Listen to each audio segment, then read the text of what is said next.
Time is a very difficult thing to pin down. There's a famous saying of St. Augustine of Hippo that when he was asked, "What is time?" he said, "I know what it is, but when you ask me, I don't." And yet it seems absolutely fundamental to our life. Time is money, we say. I don't have enough time. Time flies. Time drags. And I think we should go into the question of what this is, because in our ordinary common sense, we think of time as a one-way motion from the past, through the present, and on into the future.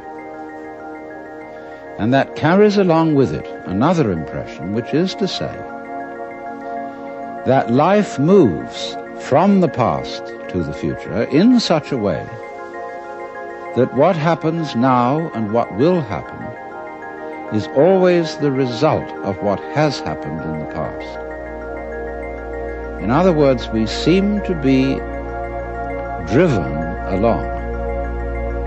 You know, once upon a time it was fashionable in psychology for people to speak of man's and animals' instincts. That we have, for example, an instinct for survival, an instinct to make love, and so on. But nowadays that word has become unfashionable, and psychologists tend instead to use the word drives, and to speak of the need for food as a drive, the need for survival or for sex as drives. And that's a very significant word, because it's brought out, isn't it, by people who feel driven. I must say personally, if I feel hungry, I don't feel driven. Also, if I feel lusty, I don't feel driven. Because I don't say, "Oh, excuse me, but I have to eat." Or, "Excuse me, but I need to fulfill my sexual urges, my biological impulses." I say, "Hooray, I identify myself with my drives. They're me." And I don't take a passive attitude towards them and apologize for them. So the whole idea of our being driven is connected with the idea of causality, of life moving under the power of the past.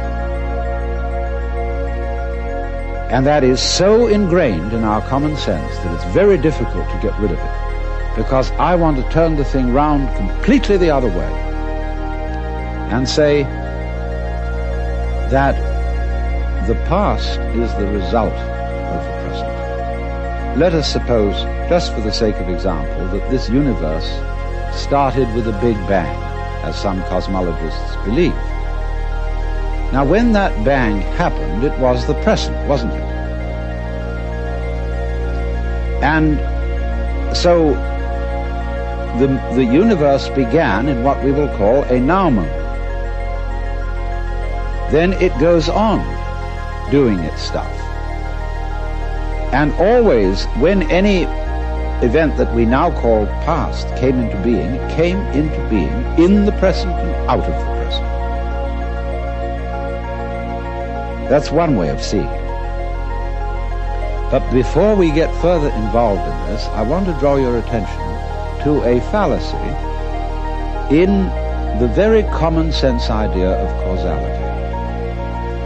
That events are caused by previous events, from which they flow or result necessarily. To understand the fallacy of that idea, we have to begin by asking, what do you mean by an event?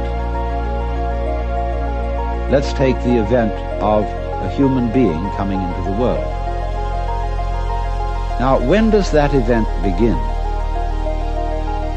Does it occur at the moment of parturition, when the baby actually comes out of its mother? Or does the baby begin at the moment of conception? Or does the baby begin when it was an evil gleam in its father's eye? Or does a baby begin when the spermatozoa are generated in the father, or the ovum in the mother. Or could you say a baby begins when its father is born, or when its mother is born? All these things can be thought of as beginnings. But we decide, for purposes of legal registration, that a life begins at the moment of parturition, and that is a purely arbitrary decision.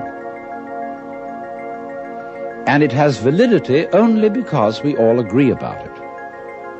Let me show you the same phenomenon in the dimension of space instead of the dimension of time.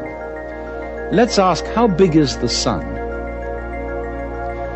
Are we going to define the sun as limited by the extent of its fire? That's one possible definition. But we could equally well define the sphere of the sun by the extent of its heat. We could also define the sphere of the sun by the extent of its light.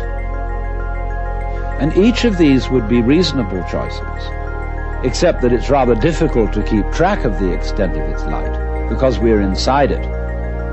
And therefore we have arbitrarily agreed to define the sun by the limit of its visible fire. But you will see in all these, by these analogies, that how big a thing is, or how long an event is simply a matter of definition. Now, therefore, when by simple definition, for purposes of discussion, we have